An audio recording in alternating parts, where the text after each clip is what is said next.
Believe it or not, I'm walking on air. I never thought I could feel so free.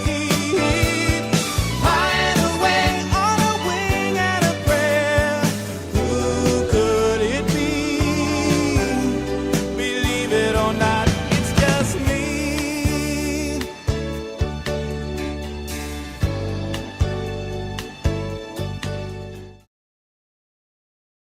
Well, I, for one, am shocked and appalled at the amount of skeezy adult subject matter in this so-called horror film. Just because it is a serial killer movie about a man who kills women and places their scalps on a collection of mannequins does not give this sleazy and disturbing movie the right to be sleazy and disturbing. Maniac is the notorious 1980 William Lustig thriller that ever since its release has been met with controversy and a fair share of criticism. Some have called it an underwhelming, uninvolving product of its time that simply possesses no relevance in 2010. Damn right! How dare this 1980 movie not appeal to the 2010 audience? The Mountain Express says it's distasteful on every level. You could say that again. If there's one thing that a good character study about a serial killer should be, it's tame and tasteful.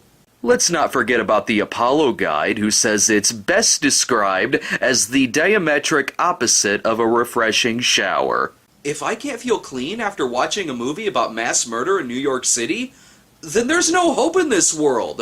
Why can't our serial killer movie be uplifting, goddammit?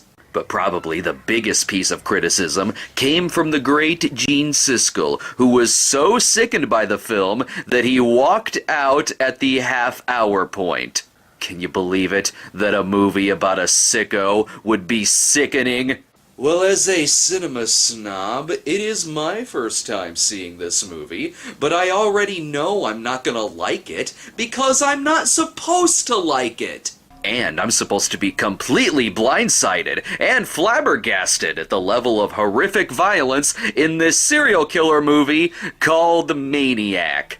If only the movie's advertising could have warned us how disturbing this movie would turn out to be. Wait a minute, what in the hell is that? Well, at least someone's getting an erection from this movie. Okay, so, god damn it, let's watch this thing. Stupid violent movie. It better not be violent. Oh no, a movie so sleazy we have to look at it through a peep show. Oh good, it's just the beach. Wow, it's like the opening credits are right in front of me. Let's see, young couple, early 80s, horror movie. I know what's gonna happen next. He's gonna go off and investigate why it's clearly still daytime. Oh, come on, you can't kill her yet! I don't know her character's name or background! Why couldn't something wholesome happen to this couple on the beach? Like skinny dipping or being eaten by a shark? Well, so far, this movie isn't very funny. Damn it, you should have let him build the fire first. Now there's 2 dead bodies, and you're freezing cold.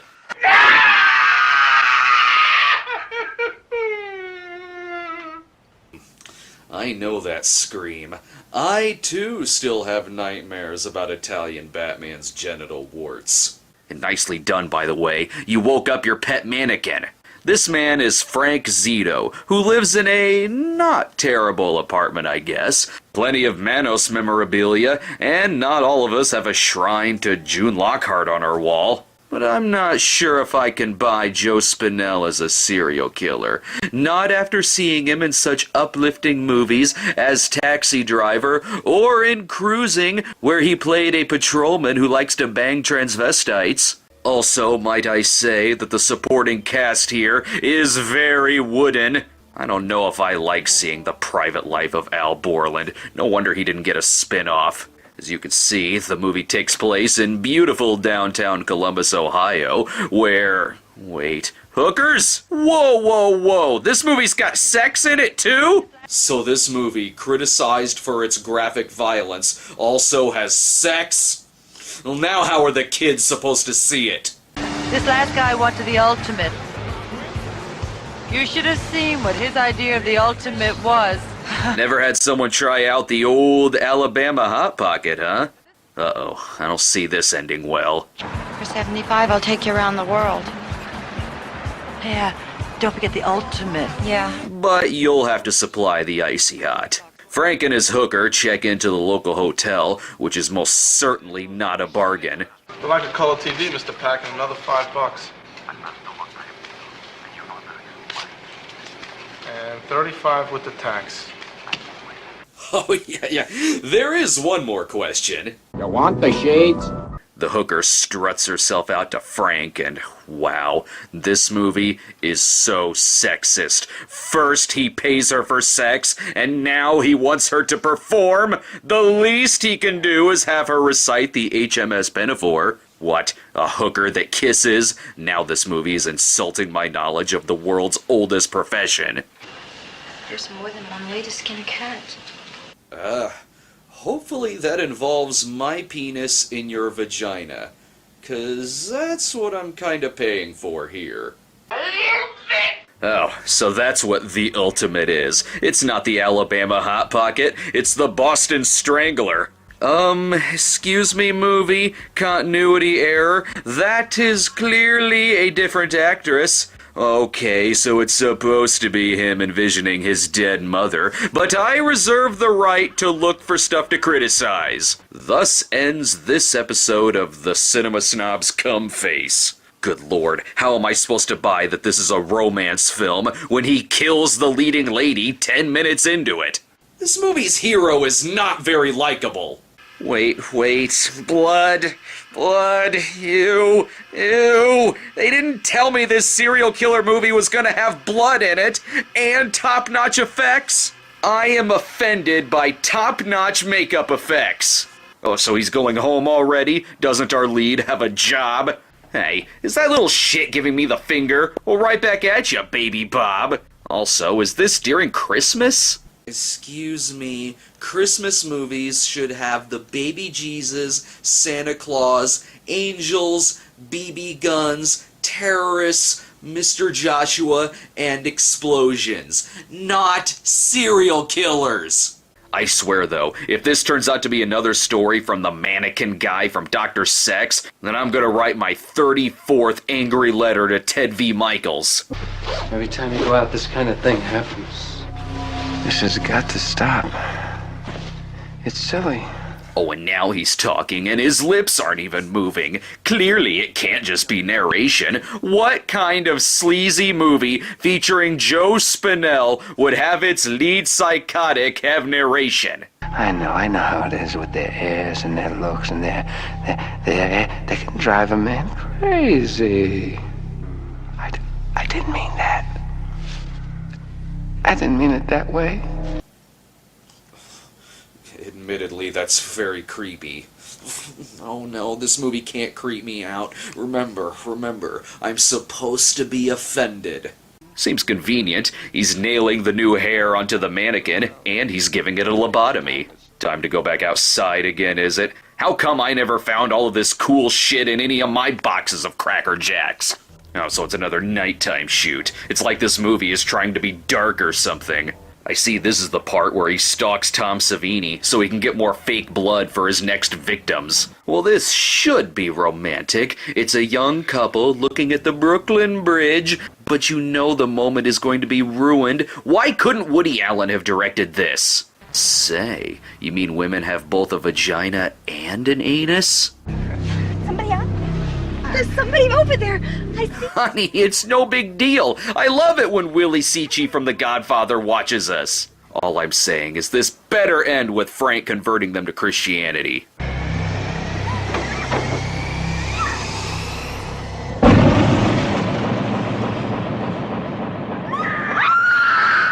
Now who's gonna do the fucking special effects? And I've been waiting years to find out why he's called Sex Machine.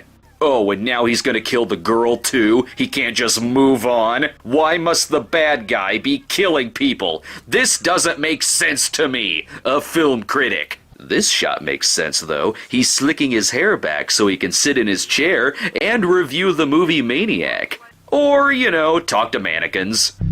Fancy girls in their fancy dresses and that lipstick. Laughing and dancing. But you stop them, don't you? Getting creeped out again. Can't have that. Okay, alright. Gotta nitpick something. Okay, I think I got it. Who is he talking to? There's no one there! He must be crazy or something. Let them take you away from me.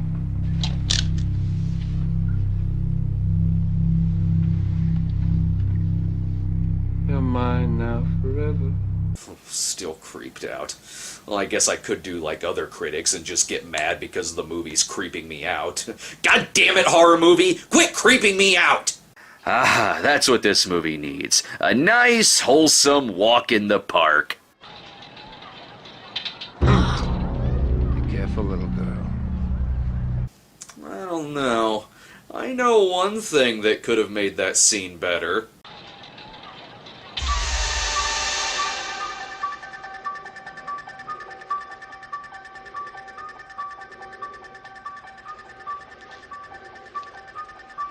Just another example of why every horror movie post-1978 should have been exactly like Halloween, because then we critics would have liked it. Hey, that's Carolyn Monroe taking pictures. Thank you. I was just saying that this movie needed to be more like Star Crash. Wait, I never said that! Though it already does star Count Zarth Arn. Meanwhile, this movie keeps rubbing it in my face that I already made a reference to the movie Mannequin in the Dr. Sex video. But I suppose I can do another one.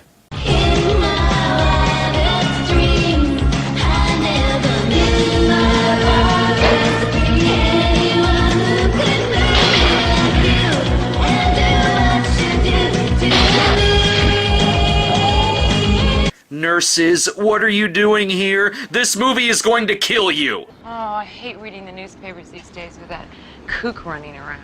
Right? You never know where Ed Koch is gonna turn up. Needless to say, she begins getting followed. So tasteless. This movie would be much better if he just left her alone.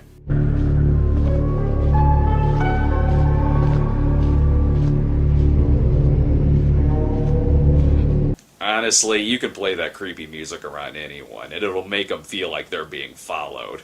Watch this.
Okay, I'm back. Let's pick up, shall we?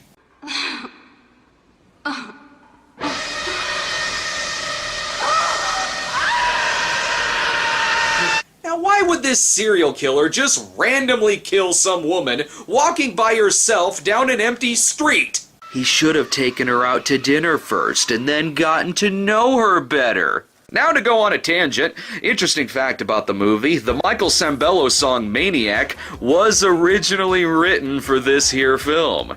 Now I know that it was severely rewritten for Flashdance, but let's pretend like the previous scene could have gone like this. She's a maniac, maniac on the floor. And she's dancing like she's never danced before. Doesn't matter. matter. I'm a critic. I'm not supposed to like Flashdance either. Besides, it could have worked for this movie. It kind of has Jennifer Beals in it. Personally, I think it is highly egotistical of this film to give itself 3 stars. Can we get some more of the mannequins, please? They're the best characters in this movie. You want to look pretty, don't you? Pretty for me.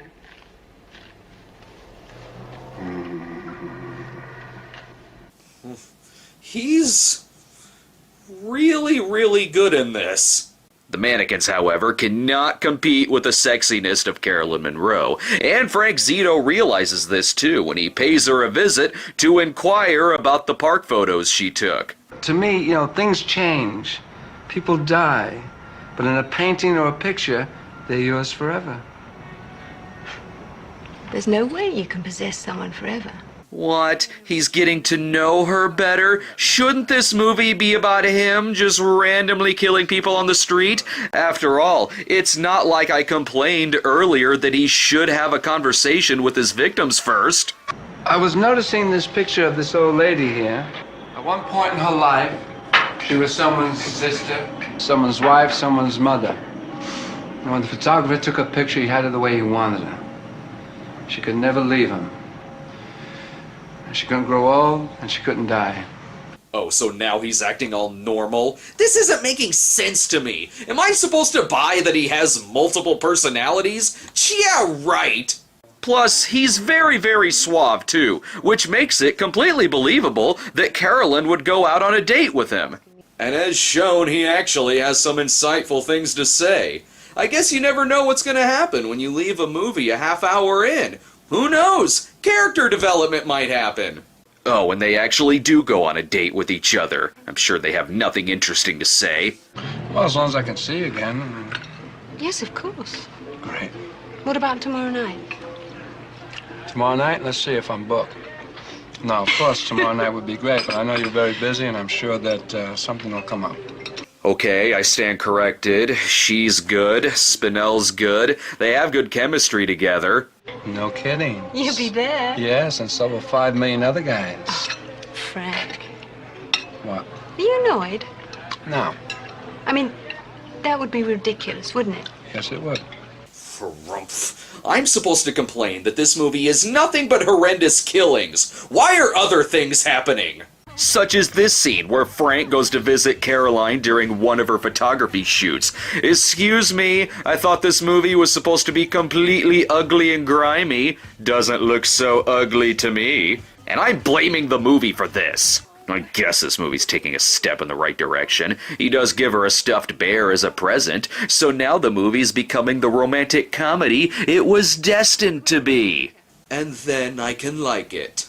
Look, he even steals this necklace to bring it back to one of the models later. Wait a minute, that seems a little sinister. Oh, is it gonna go back to showing us serial killing scenes? What are the odds? And we even get a bathtub scene. Will you look at this filth? Look at it! Look at it, I say!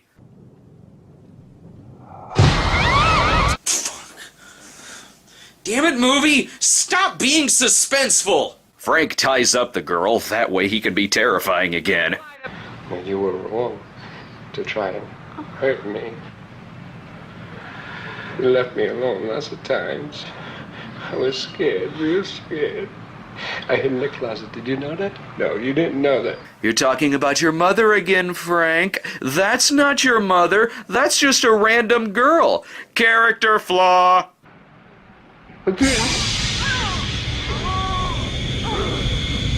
I don't like knowing about bad things that happen in this world.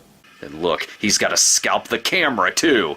Thank God we've got some innocent scenes shortly thereafter. Nothing wrong with a grown man playing with some toys, or putting a cigarette out on a dummy. Well, now that's just bad housekeeping. Frank calls up Carolyn Monroe to again take her out on a date, and it's like she likes him or something. So inconsistent. Everyone else was scared of him. He even takes her to a cemetery to pay respects to his dead mother. And, wait, what? He tries killing her? And he's chasing her through the cemetery? Well, now how is this movie supposed to have a happy ending? I feel cheated.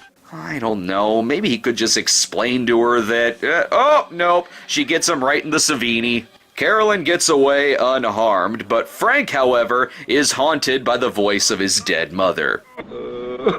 Frank! Mommy has to punish you. Ugh, ghosts don't exist. Boo, 0 stars. Plus, I know this part. This is where she convinces him to go kill campers at Crystal Lake. Or she could just pop up as a zombie. That seems likely. Or not. That was all in his head? Damn it, movie! It's like you want me to think he's crazy. What's next? Are his mannequins gonna come to life?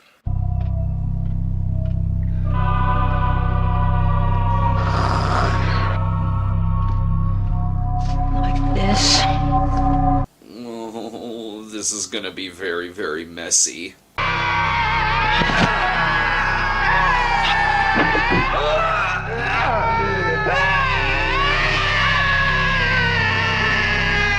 I just shit myself!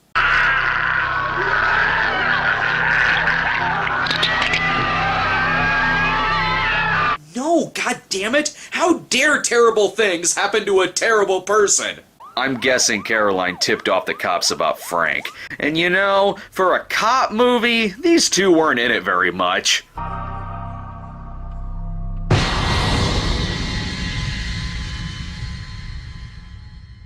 No, you mean the mannequins didn't really come to life and rip his head off? What do you take me for? A chump that actually believed that really happened? Believe it or not, in 1986, a promo reel was actually filmed for a proposed sequel to Maniac, but was cut short due to star Joe Spinell's passing. However, Spinell and Caroline Munro did team up again for a much campier serial killer movie called The Last Horror Film. As for this movie, I'm just offended. I'm offended. That's all there is to it. This should have been a very nice, decent, light-hearted movie about a serial killer.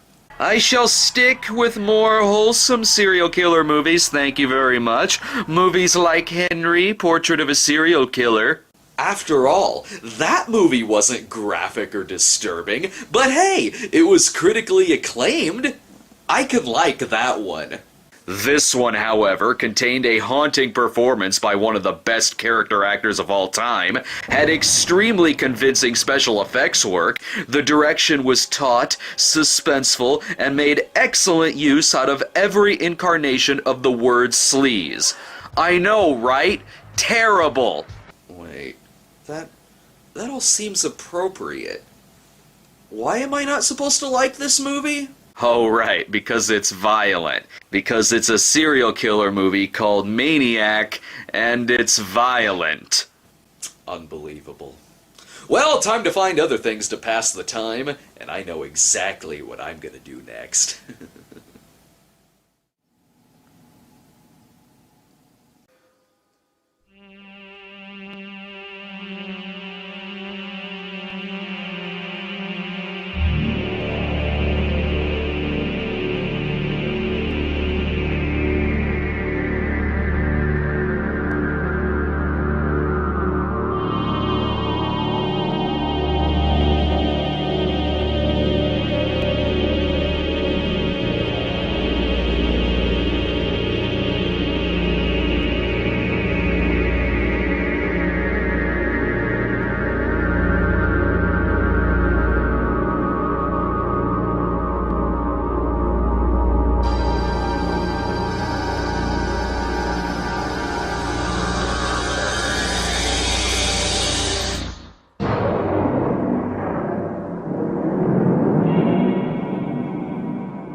Like it says in the good book of Paul, in times of darkness, Mother Mary comes to me, speaking words of wisdom, let it be.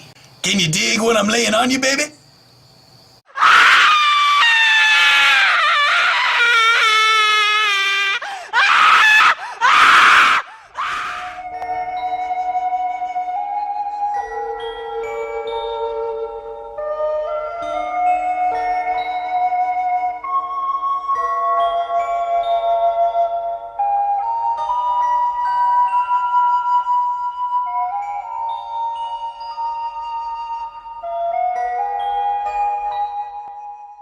spokesman. First of all, being the first Godfather, I have this to say. The Godfather was nominated for the Best Picture and won, but the director, Bob Fosse of Cabaret, won. That's bullshit. You cannot have the Best Picture unless the director is also nominated. Who made the picture?